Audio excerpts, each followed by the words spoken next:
سلام دوستان خوب کلاس هفتمی، با ادامه فصل 2 در خدمتتون هستم. سوال گفته برای هر حرکت روی محور یک عدد صحیح بنویسید. توی محور اول فلش رو نگاه میکنیم. فلش به سمت مثبته. 3 واحد به سمت مثبت ها رفته میشه مثبت 3. این فلش 4 واحد به سمت منفی ها رفته میشه منفی 4. توی محور بعدی نگاه کنید، واحدامون 2 واحد 2 واحده. 4 واحد به سمت مثبت 4. اینجا از رو صفر شروع نشده. ببینید 2 واحد 2 واحد واحدای محورمون.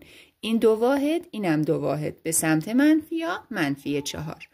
دوستان اینجا یه نکته ای داره. روی محور مثبت ها هستیم ولی چون به سمت فلش به سمت منفی هاست میشه منفی 2 واحد. روی محور منفی ها هستیم اما فلش چون به سمت مثبت هاست میشه مثبت